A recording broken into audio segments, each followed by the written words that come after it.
scholars of Islam, dear audience, and my lovely brothers of Islam. Assalamu alaikum wa rahmatullahi ta'ala wa barakatuh.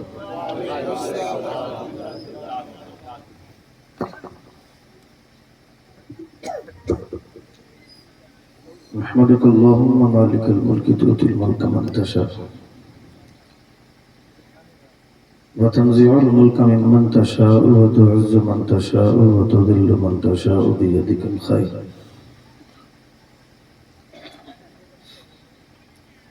إنك على كل شيء قدير. وبعد، فأعوذ بالله من الشيطان الرجيم. بسم الله الرحمن الرحيم.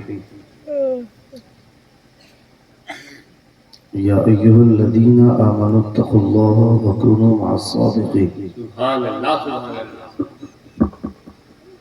آمنت بالله صدق الله العظيم وصدق رسوله النبي الأمين المتين الكريم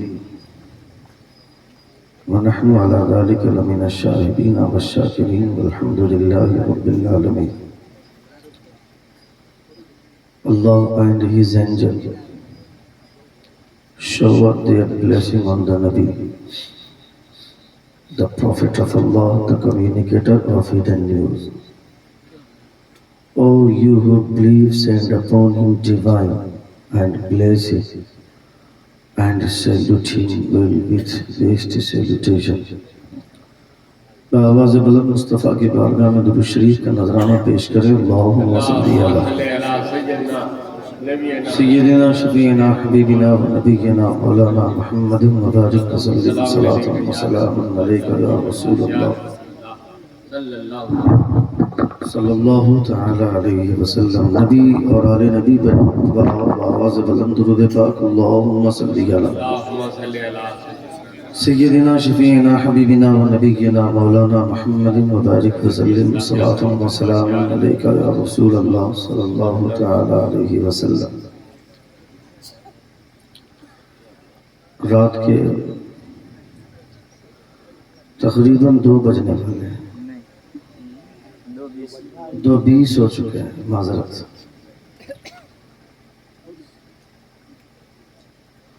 رات کے اس حصے میں جلسہ دی اینڈ ہو جاتا ہے.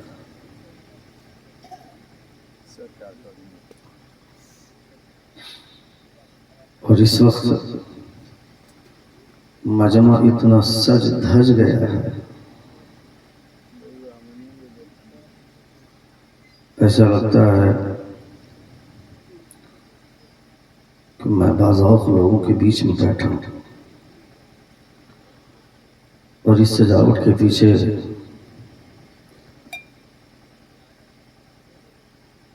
محنت کی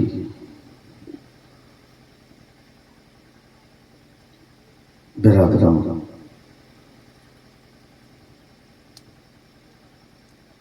نقیب اعظم ہندوستان حضرت متین سہسرامی صاحب قبلہ، جن کے نقابت کا غلغلہ پورے ہندوستان میں ہے الحمدللہ.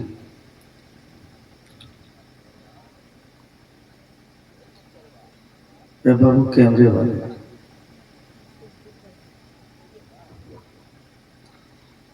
کبھی کبھی ہم ایک چیز بھول جاتے ہیں. خطیب جب خطبہ پڑھتا ہے اس وقت کیمرے والے بہت حرکت کرتے ہیں اور باقی سارے لوگ بھی اٹھک بیٹھک کرتے ہیں. میں نے کئی لوگوں کو اٹھتے ہوئے دیکھا، کئی لوگوں کو جاتے ہوئے دیکھا، جبکہ یہ معلوم ہونا چاہیے کہ خطبے کے درمیان میں اگر کوئی 2 لوگ بات کر رہے ہیں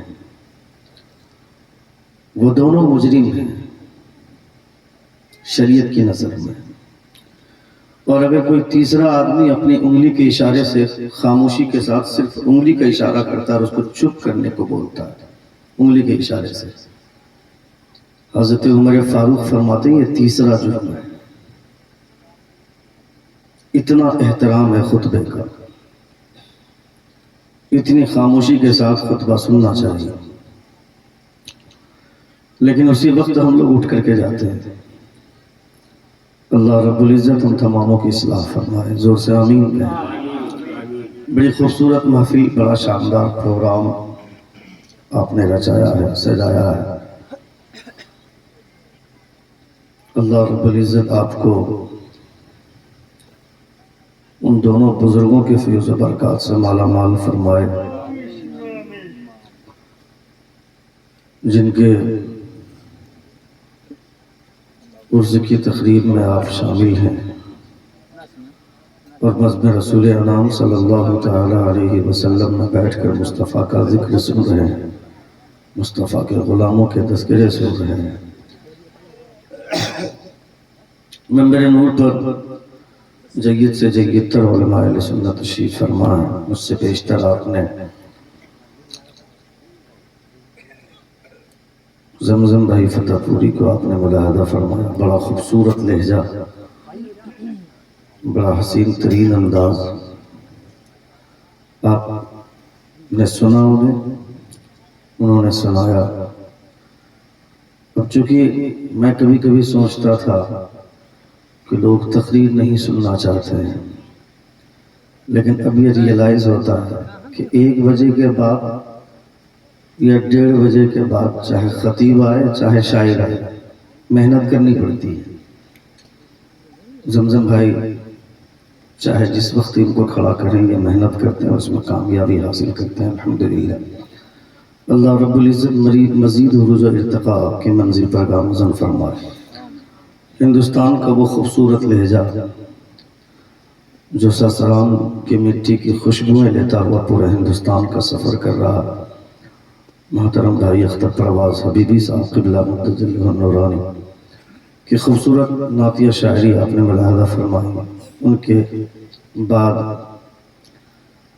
خطابت کے حوالے سے ایک بڑی مشہور شخصیت، بڑا اونچا اور متعارف نام، مولانا خطیب ہندوستان حضرت علامہ مولانا ابراہیم رضا چترویدی صاحب قبلہ، ان کا بھی خطاب نایاب آپ نے بھی ملاحظہ فرمایا، میں نے بھی ملاحظہ فرمایا۔ میں بہت زیادہ وقت نہیں لوں گا، تھوڑی دیر آپ کی محبتوں کے درمیان میں ہوں۔ صدر جلسہ حضرت علامہ محمد عالمگیر صاحب قبلہ مدد اللہ نورانی مکمل ذمہ داری کے ساتھ اسٹیج پر جلوہ بار ہیں۔ میرے بھائی hello sir, hello, I am talking to you. What happened, sir? Where are you going?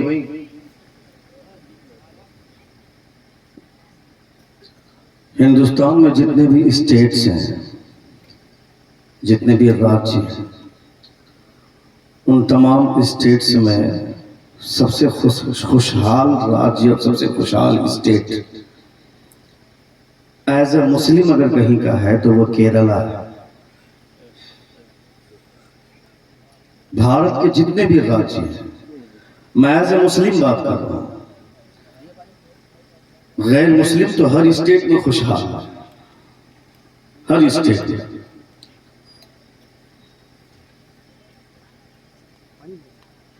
اے بابو اے، جس کو پانی کی ضرورت ہے کہ وہ تم سے خود مانگ لے گا، پوچھ کر پانی پلا۔ اس سے زیادہ ضروری ہے تم تقریر بیٹھ کر کے سنو۔ اکثر و بیشتر جلسے خراب ہوتے ہیں بیچ والوں کی وجہ سے۔ یہ جو بلہ لگا کر والنٹیئر بن کر گھومتے ہیں نا، انہی لوگوں کی وجہ سے جلسے خراب ہوتے ہیں۔ سب کوئی اپنے آپ کو والنٹیئر ہی سمجھتا ہے۔ جلسہ کرانے سے زیادہ ضروری ہے جلسے کو سننا۔ اگر 25 آدمی کمیٹی میں ہے اور 25 آدمی 25 سال سے جلسہ کروا رہے ہیں اور 25 آدمی میں سے ایک آدمی بھی نمازی نہ بن سکا تو اس کا جلسہ کرانا فیل ہے۔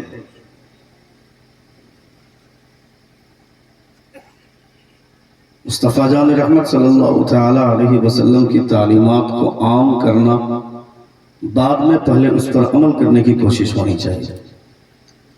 میں اگر نماز پڑھتا ہوں اور میں خود نماز نہ پڑھوں تو مجھ سے بڑا بے وقوف اور گھٹیا آدمی کوئی نہیں ہوگا۔ جلسہ کروائے گا جو وہ ہر طرف اعلان کرے گا کہ جلسہ سننا چاہیے، اور جو جلسے والے ہیں وہ خود اگر جلسہ نہیں سنیں گے تو افسوس ہوگا۔ اس لیے ہر ایک کو جلسہ سننا چاہیے، خطاب کی ضرورت ہر کسی کو ہے، ہر کسی کو خطاب سننا چاہیے اور اپنے علماء کی بات ماننی چاہیے۔ ہندوستان میں نے کہا کہ ہندوستان میں جتنے بھی اسٹیٹ ہیں، بھارت میں جتنے بھی راجیہ ہیں، ان تمام صوبوں میں اگر کوئی صوبہ سب سے خوشحال ہے، جہاں کے مسلمان سب سے زیادہ خوشحال ہیں، وہ کیرلا ہے۔ اس کی وجہ کیا جانتے ہیں؟ اس کی وجہ یہ ہے، میں اڑیسہ سے آیا ہوں، مگر اڑیسہ میں بھی لوگ اتنے خوشحال ہیں، کسی بھی اسٹیٹ میں اتنے خوشحال مسلمان نہیں ہیں۔ کیرلا میں خوشحال ہے، اس کی وجہ یہ ہے کہ وہاں کی پبلک علماء کے اندر ہے، وہاں کی پوری قوم علماء کے تحت کام کرتی ہے، مسلم قوم۔ کیرلا کالی کٹ میں سمندر کے کنارے پہ ایک جلسہ ہوتا ہے، اس جلسے کا نام ہوتا ہے سیرت النبی، اور اسی عنوان پر گفتگو ہوتی ہے، اور اسی اسٹیج پر کھڑا ہو کر کے ایک عالم اعلان کرتا ہے کہ اس سال ووٹ کس پارٹی کو دینا ہے۔ الیکشن سے ٹھیک پہلے ہی جلسہ ہوتا ہے، چاہے جس کا بھی جو ارادہ بنا ہوا ہوتا ہے پہلے سے، مگر اس اعلان کے بعد تمام مسلم ووٹس ایک طرف کنورٹ ہو جاتے ہیں،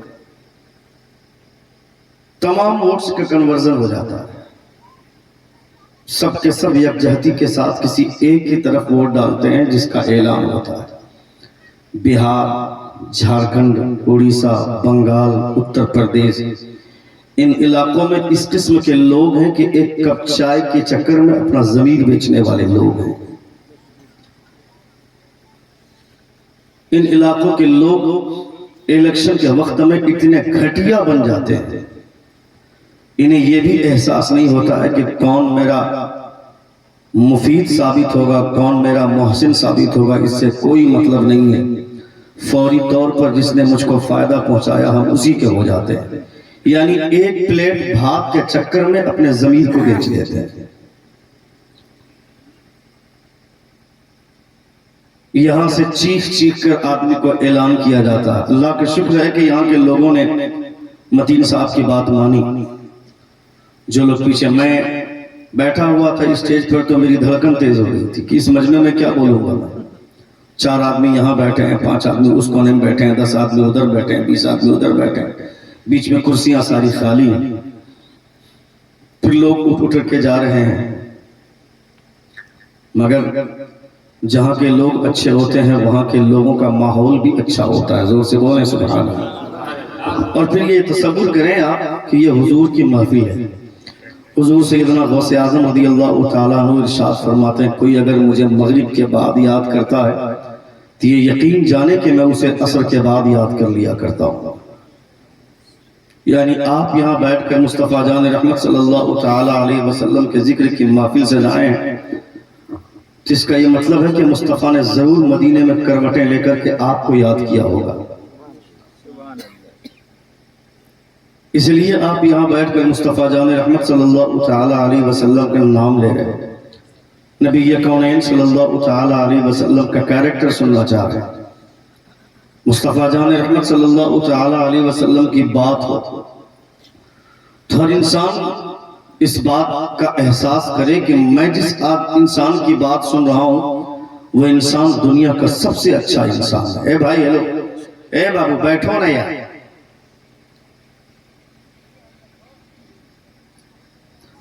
کوئی اپنے آپ کو وی آئی پی نہ سمجھے، جلسے وی آئی پی قسم کے لوگوں کی وجہ سے خراب ہو جاتے ہیں، یاد رکھیے، وہ اصل میں وی آئی پی ہوتے نہیں ہیں، وہ اپنے آپ کو سمجھتے ہیں وی آئی پی، اور اسی وی آئی پی کی سوچ کی وجہ سے جلسے خراب ہو جاتے ہیں۔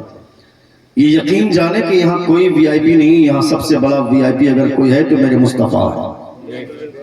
کتنے لوگ اس بات کو مانتے ہیں کہ میرے مصطفیٰ سب سے بڑے وی آئی پی ہیں، کھڑے ہو جائیں۔ جتنے لوگ اس بات کو مانتے ہیں کہ مصطفیٰ سب سے بڑے وی آئی پی ہیں، کھڑے ہو جائیں۔ اور میں گزارش کرتا ہوں کہ اپنے سامنے ایک بھی کرسی کوئی خالی نہ رکھے. سارے لوگوں سے میں بول رہا ہوں, کوئی اگر اس کیاری میں بیٹھے میں اسے بھی بول رہا ہوں کہ وہ قریب آ جائے, کرسی لے کر ہی صحیح مگر قریب آ جائے. ابھی میں بیٹھنے کے لیے نہیں بول رہا ہوں. سب سے بڑے وی آئی پی میرے مصطفیٰ ہیں. تھوڑا آگے بڑھ جائیے نا, تھوڑا آگے بڑھ جائیے, آگے آ جائیے, آگے کی کرسی کو بھر دیجیے, آگے آئیے, مسئلہ کلیئر ہو جائے گا. پیچھے والی کرسی کو چھوڑ دیجیے, ہاں پیچھے کرسی کو چھوڑیے, آگے کو بھریے. باقی جتنے لوگ ہیں سب مصطفیٰ کے نوکر ہیں. زور سے بولیں, زور سے بولیں. اب جتنے لوگ اس بات کو مانتے ہیں کہ ہم مصطفیٰ کے نوکر ہیں وہ بیٹھ جائیں.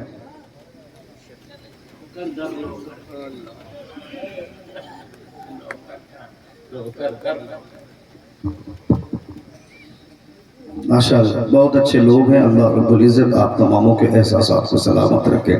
ایک بار زور سے کہیں یا رسول اللہ.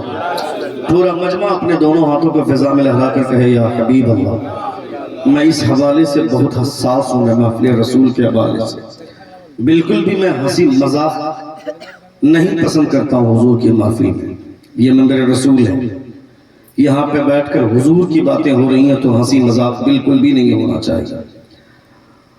اللہ رب العزت ہماری اصلاح فرمائے. بہت اچھی تقریر آپ نے ملاحظہ کی.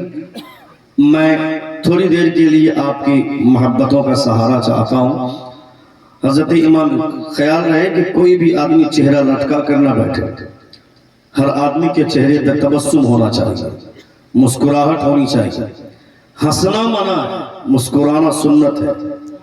یاد رکھیں, قہقہے لگانے کی اجازت نہیں ہے. مصطفیٰ جان رحمت صلی اللہ علیہ وسلم کو جن لوگوں نے پوری زندگی دیکھا, جن لوگوں نے رسول دی وقار صلی اللہ علیہ وسلم کی پوری زندگی دیکھی ہے, مصطفیٰ کا اٹھنا بیٹھنا چلنا پھرنا, نبی کونین کی زندگی کا ہر ایک گوشہ جن لوگوں نے محفوظ کیا, ان میں سے آج تک کسی راوی کا یہ بیان نہیں کہ مصطفیٰ کبھی زور سے ہنسے ہیں. مصطفیٰ ہنستے تھے تو صرف آپ کے دانت دکھتے تھے, مسکراتے تھے. مصطفیٰ قہقہے نہیں لگاتے تھے. آواز آ جائے تو اسے قہقہا بولتے ہیں. قہقہے لگا کر ہنسنے کی ضرورت نہیں ہے. حضور کی محفل ہے, آپ مسکرائیں, اور مسکرائیں تو اس یہ سوچ کر مسکرائیں کہ مسکرانا میرے رسول کی سنت ہے. حضرت امام قلیوبی فرماتے ہیں, مثلا میں یہ جو مجمع پورا بالکل میرے بائیں سائڈ ہے. چلو کوئی بات نہیں, اگر بائیں طرف بھی ہیں, دائیں طرف کم لوگ ہیں, مگر میری آواز سب تک پہنچ رہی ہے. دل بھی بائیں ہی طرف ہوتا ہے. آپ بیٹھے ہوئے ہیں اور آپ سن رہے ہیں, یہ میرے لیے بہت بڑی بات ہے. حضرت امام قلیوبی فرماتے کہ زبردستی کسی کے سامنے حضور کی تعریف کرنے کی ضرورت نہیں ہے. حضور کی تعریف ایسے لوگوں کے سامنے کرنا کہ جب وہ حضور کی تعریف سنے تو چہرے پر تبسم چھا جائے, چہرہ کھل اٹھے, مسکرا اٹھے ہو, اس لیے کہ حضور کی تعریف ہو رہی ہے. دنیا کے سب سے خوبصورت انسان, دنیا کے سب سے اچھے انسان, دنیا میں مصطفیٰ جان رحمت صلی اللہ علیہ وسلم جن کا کوئی جواب نہیں ہے. کبھی کبھی آپ کو اس بات کا احساس کرنا چاہیے کہ اللہ رب العزت نے کتنی مہربانی فرمائی میرے اوپر, کتنا بڑا احسان ہے اللہ رب العزت کا. خدا چاہتا تو ہم کو ایسے گھر میں بھی پیدا کر دیتا, ہم ایسے گھر میں بھی پیدا ہو جاتے جہاں کے لوگ گوبر کھاتے ہیں, ہم کیا کر لیتے. اللہ چاہتا تو ایسے گھر میں بھی پیدا ہو جاتے جہاں کے لوگ جانوروں کا پیشاب پیتے ہیں, تو ہم کیا کر لیتے. مگر اللہ رب العزت کا شکر ہے, خدا کا احسان ہے, اللہ رب العزت نے ہمیں ایسے گھر میں پیدا فرمایا جہاں کے لوگ مصطفیٰ کا نام سنتے ہیں تو انگوٹھے کو بوسہ دے کر کے آنکھوں سے لگاتے ہیں. اللہ رب العزت نے ایسے گھر میں پیدا فرمایا جہاں کے لوگ مصطفیٰ کا نام سنتے ہیں تو مسکراتے ہیں. یہ کتنے اتنا بڑا تیر مارا, یہ کس کی مہربانی ہے. یہ نہ میرے باپ کا کارنامہ ہے, نہ کوئی میں نے بہت بڑا تیر مارا. پھر یہ انعام کس بنیاد پر ملا؟ یہ کرم نوازی کس کی بنیاد پر ہوئی؟ یہ احسان کس لیے ہوا؟ ضرور کسی کی مہربانی ہے۔ کوہ طور پر حضرت موسیٰ علیہ السلام خدا سے گفتگو فرما رہے ہیں۔ حضرت موسیٰ علیہ السلام فرماتے ہیں مولا میں جب توریت کو پڑھتا ہوں مجھے ایک امت کا تذکرہ ملتا ہے، وہ امت مجھے بڑی اچھی لگتی ہے، اس امت کو میرے حوالے کر دے۔ اللہ فرماتا ہے اے موسیٰ اس امت کو میں تیرے حوالے کیسے کر دوں؟ اسے میں نے کسی اور کے لیے نہیں اپنے حبیب کے لیے رکھا ہے۔ نہیں، جیسا سننا تھا آپ کو ویسا آپ نے نہیں سنا، جیسا استقبال ہونا چاہیے تھا میری اس بات کا ویسا استقبال آپ نے نہیں کیا۔ آپ کو اس بات پر مچلنا چاہیے تھا، اس لیے کہ یہ خدا کا فیصلہ۔ اس جلسے میں شاعر کون آئے گا یہ آپ نے سوچا، اس جلسے میں نقیب کون آئے گا یہ آپ نے سوچا، اس جلسے میں خطیب کون آئے گا یہ آپ نے سوچا، اس جلسے میں مائک کس کا ہوگا یہ آپ نے سوچا، اس جلسے میں ڈیکوریشن کون کرے گا یہ آپ نے سوچا، اس جلسے میں لائٹ کون لگائے گا یہ آپ نے سوچا۔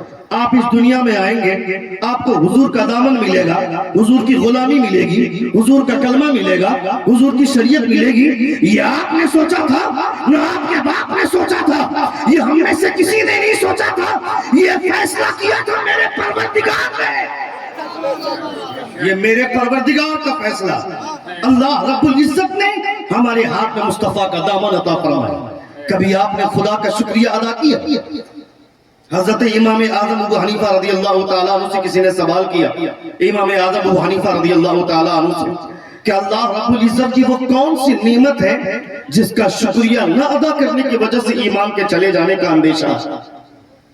یہ امام اعظم ابو حنیفہ رضی اللہ تعالیٰ عنہ سے سوال ہوا تھا۔ امام اعظم فرماتے ہیں کہ خدا کی وہ سب سے بڑی نعمت جس کے شکریہ نہ ادا کرنے کی وجہ سے ایمان کے چلے جانے کا اندیشہ ہے وہ مصطفیٰ کا کلمہ۔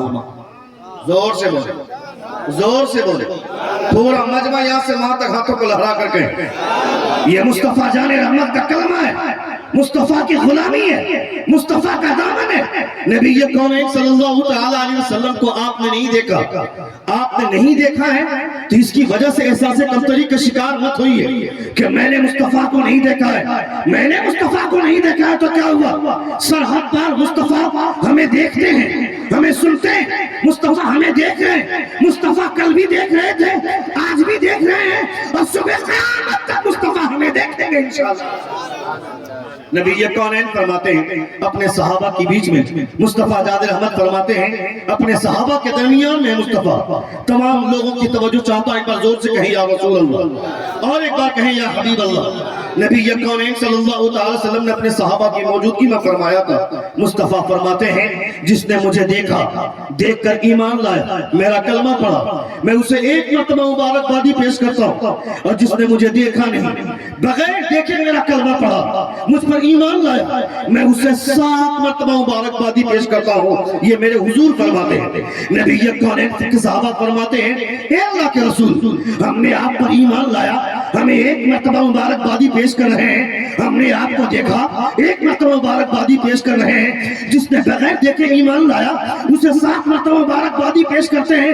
مصطفیٰ فرماتے ہیں تم نے مجھے چاند کو 2 ٹکڑے کرتے ہوئے دیکھا تب کلمہ پڑھا، تم نے ہمیں ڈوبے سورج کو واپس بلاتے دیکھا تب کلمہ پڑھا، تم نے درختوں کو سجدہ کرواتے دیکھا تب کلمہ پڑھا، تم نے کنکروں کو کلمہ پڑھواتے دیکھا تب کلمہ پڑھا۔ مگر آنے والا ایک وقت آئے گا جب میرے بھائی، جب میرے غلام اپنے علماء سے میرا نام سنیں گے، میرا نام سن کر مچل جائیں گے، میں اسے 7 مرتبہ مبارکبادی پیش کرتا ہوں۔ میرے بھائی ہلو، غلط نہ کریں، غلط نہ کریں۔ ہم لوگ روز مائک سے کھیلتے ہیں، آپ ہمارے ساتھ کھیلیے گا تو کیا ہوگا؟ یہ ایک جلسہ نہیں ہے۔ میں جب اپنی آواز کو بلند کر رہا ہوں تو آپ ادھر ڈاؤن کر رہے ہیں۔ ایک بار زور سے کہیں یا رسول اللہ، اور ایک بار کہیں یا حبیب اللہ۔ نبی کونین صلی اللہ تعالی علیہ وسلم کی محفل میں بیٹھ کر اس بات کا احساس ہونا چاہیے۔ اللہ نے فرمایا یا ایھا الذین آمنوا اتقوا اللہ وکونوا مع الصادقین، O you who believe fear Allah and stand with the truthful۔ اے ایمان والو اللہ سے ڈرو اور سچوں کے ساتھ ہو جاؤ۔ یہ اللہ رب العزت کا ارشاد گرامی۔ اللہ کا ڈر بہت بڑی چیز ہے، خدا کی خشیت بہت بڑی چیز ہے، خدا کا خوف بہت بڑی چیز ہے۔ اگر ایک آدمی بولتا ہے کہ اللہ رب العزت کا ڈر میرے سینے میں، اور اس کے باوجود وہ خدا کے قانون کے خلاف کام کرتا ہے، اس کا مطلب ہے اس کے سینے میں خدا کا ڈر نہیں ہے۔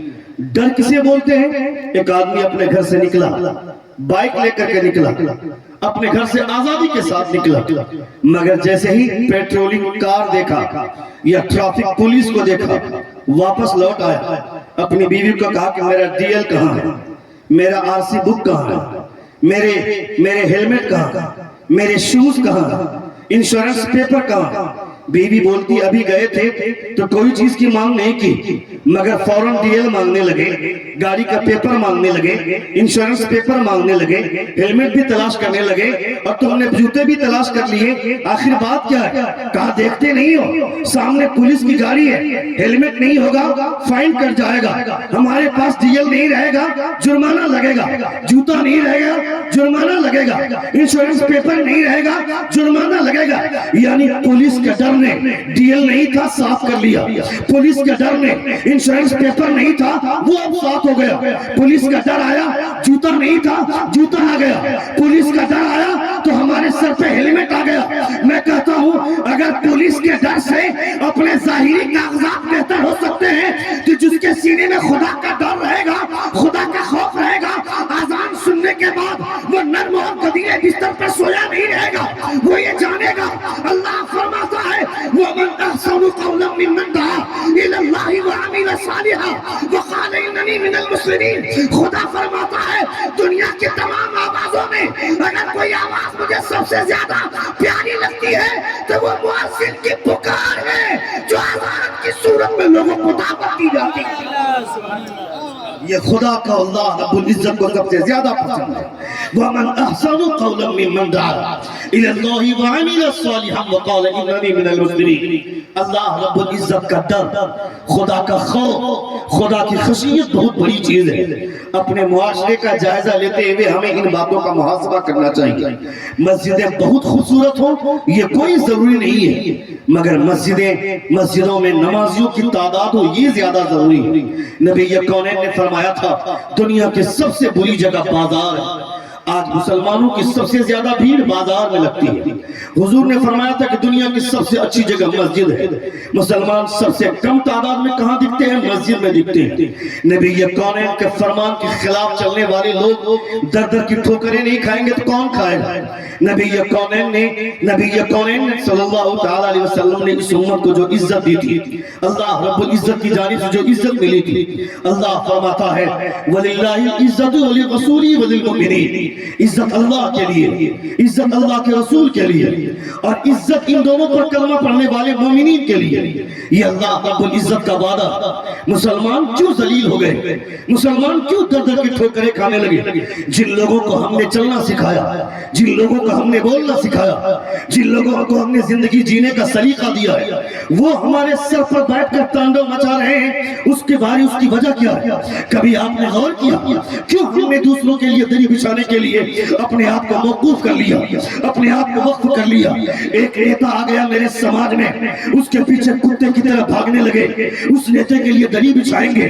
وہ کھڑا ہو کر کے پیشاب کرنے والا آدمی وہ آ گیا ہمارے گاؤں میں، اس کے لیے دری بچھنے لگی، اس کے لیے کرسیاں بچھائی جانے لگی۔ میں کہتا ہوں تم مسلمان کے بچے ہو، تم دوسروں کی غلامی کرنے کے لیے دنیا میں نہیں آئے۔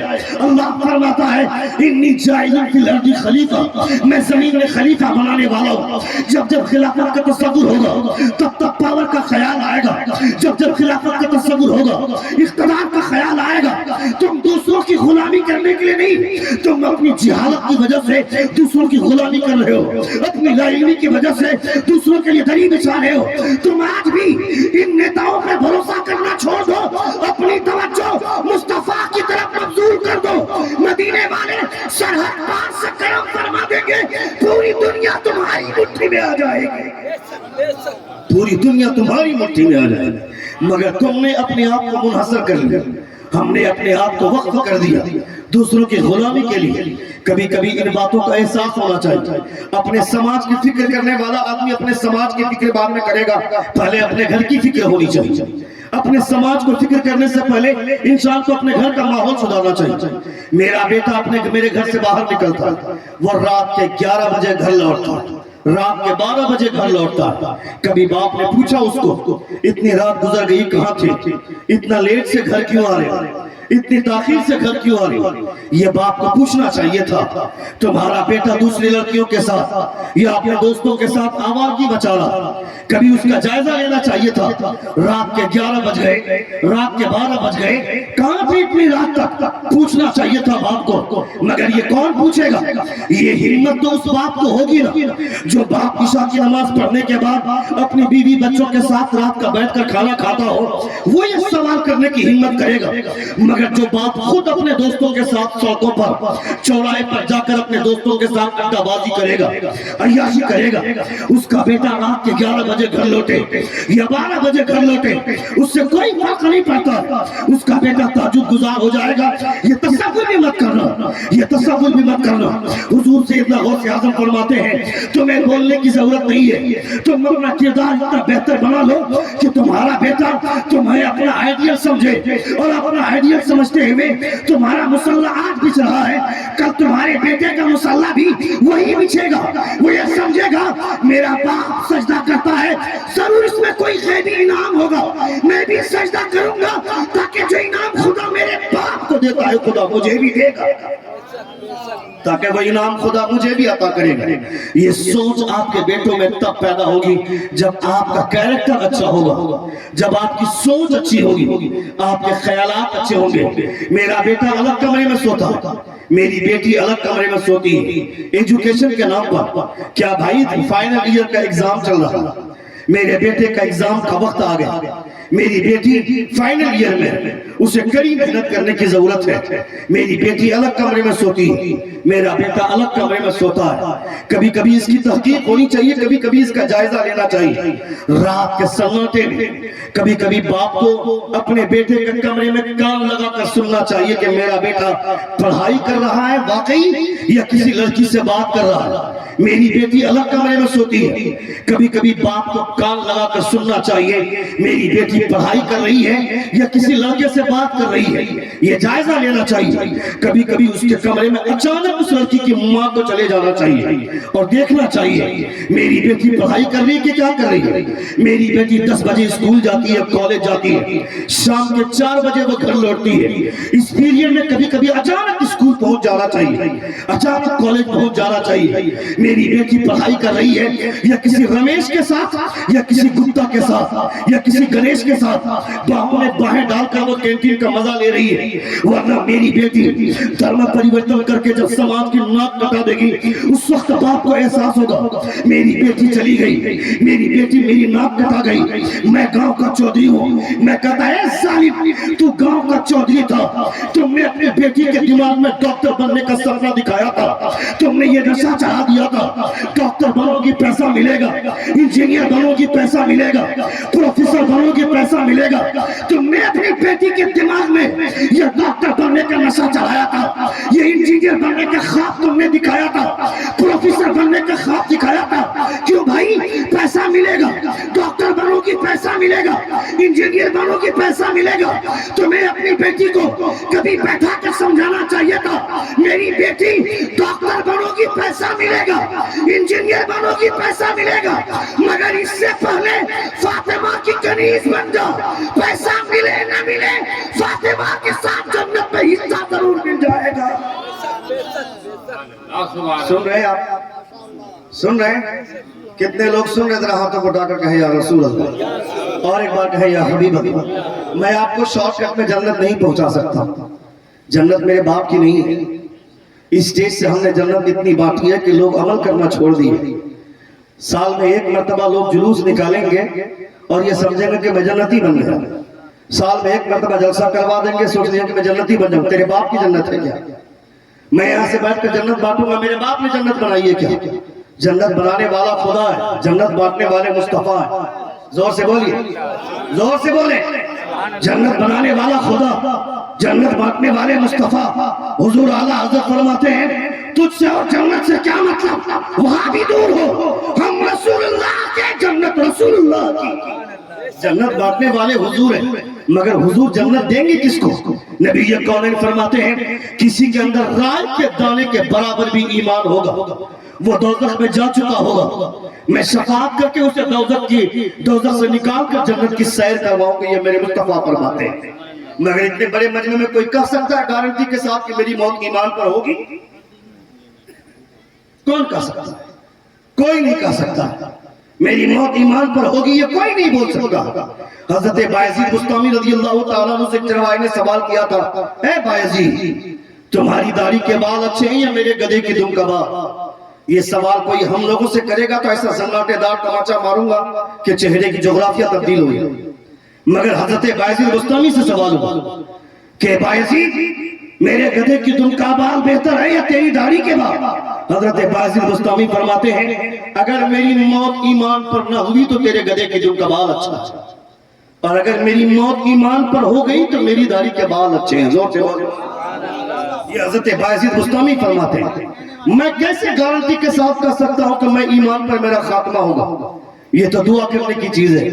اسی لیے ہمارے علماء فرماتے ہیں کہ انسان کو ہمیشہ اس بات کی دعا کرنی چاہیے کہ پروردگار ایمان پر خاتمہ نصیب عطا فرما، خاتمہ ایمان پر، مگر شراب پی پی کر، جوا کھیل کھیل کر، اپنے آپ کو گناہ کے دلدل میں ڈوبا ڈوبا کر ہم نے برباد کر لیا اپنے کلیجے کو، اپنے احساس کو۔ میرا دل پورا سیاہ بن گیا اور میں سوچتا ہوں کہ میں ایمان پر میرا خاتمہ ہوگا، یہ تصور بھی مت کیجئے گا۔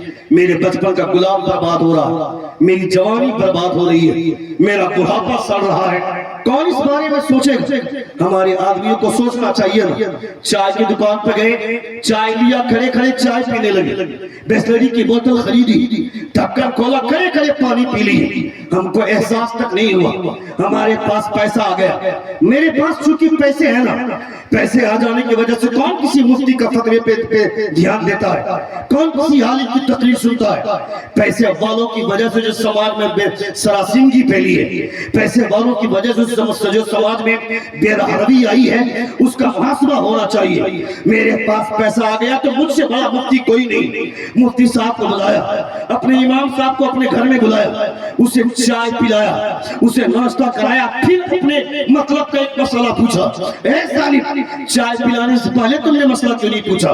ناشتہ کرانے سے پہلے تم نے مسئلہ کیوں نہیں پوچھا؟ اپنے مطلب کی باتیں، اپنے مطلب کا سوال۔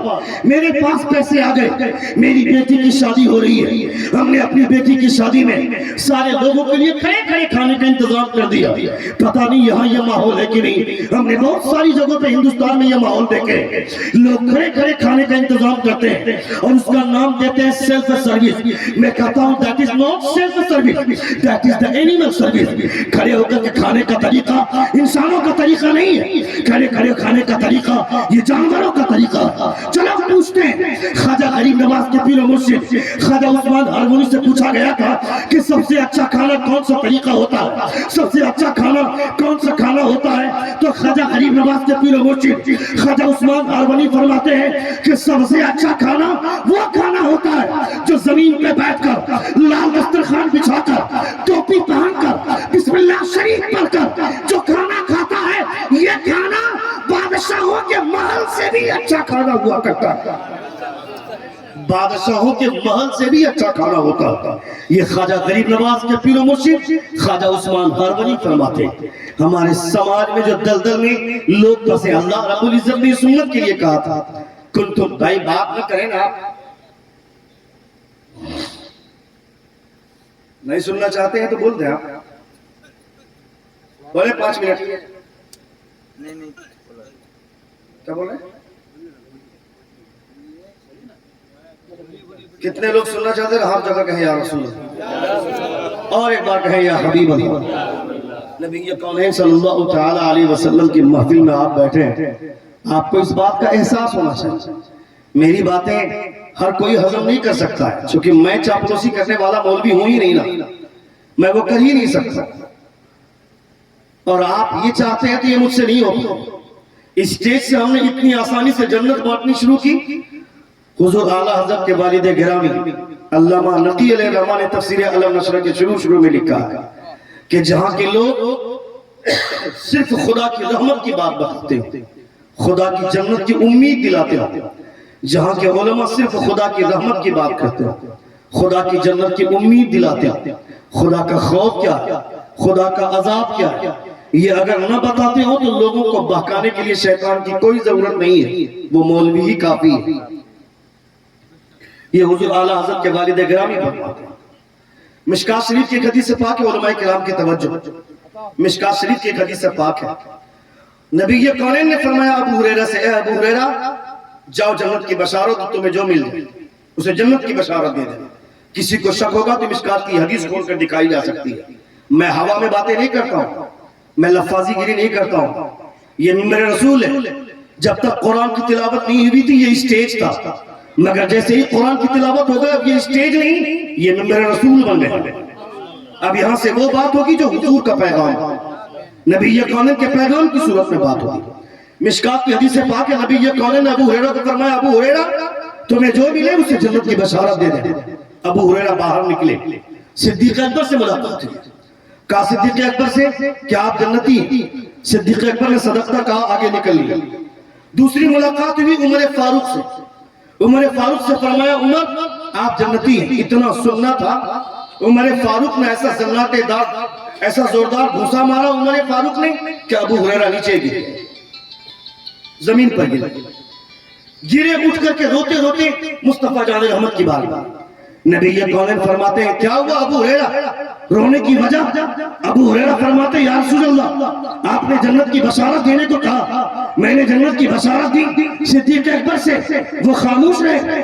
اس کے بعد جب عمر فاروق سے ملاقات ہوئی میں نے انہیں جنتی کہا، انہوں نے اتنا زوردار دھکا مارا میں نیچے گر گیا۔ نبی کونین یہ گفتگو فرما رہے ابو ہریرہ سے، اتنے میں عمر تشریف لے آئے۔ نبی کونین فرماتے ہیں عمر کیا تم نے مارا ابو ہریرہ کو؟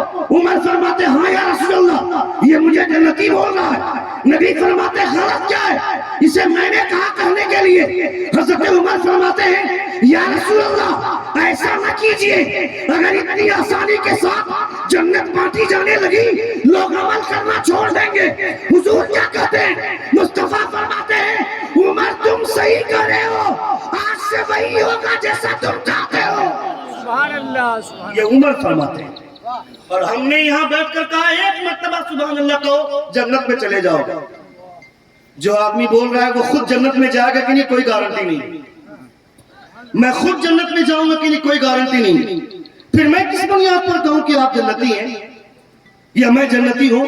یہ تو امید کی بات ہے، اور یقین اس بات پر ہے کہ حضور فرماتے رائے کے دانے کے برابر بھی ایمان ہوگا تو میں اس کی شفاعت کروں گا۔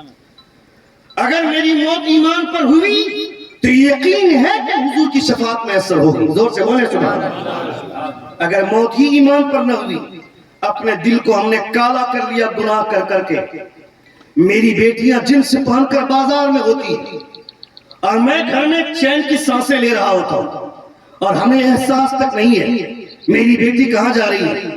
ہم یہ سوچتے ہیں کہ وہ چھوٹی بچی ہے، ہم یہ سوچتے ہیں کہ میری بیٹی ہے۔ تم اپنی بیٹی کو، تمہاری بیٹی 12 سے 15 سال کی عمر میں بالغ ہو رہی ہے، کسی کے گھر کا پکوان اچھا ہے، کھانے میں مقوی غذائیں استعمال کریں تو 9 سال میں ہی بچیاں بالغ ہو جاتی ہیں۔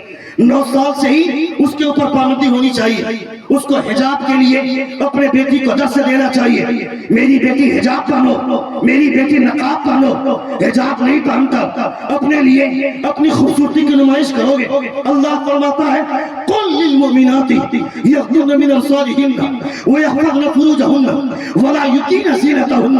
اللہ فرماتا ہے say to the believer women to lower down their eyes and guard their private parts and they should not display their beauty۔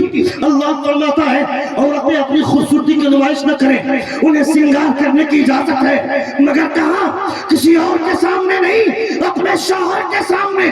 جب تم شوہر کے سامنے سجو گی، تمہارا شوہر باہر رہتا ہے، وہ کسی لڑکی کو دیکھے گا، وہ لوٹ کر گھر آئے گا، وہ یہ سوچے گا میں اس کو کیوں دیکھوں گا، اس سے زیادہ خوبصورت بیوی خدا نے مجھے عطا فرمایا۔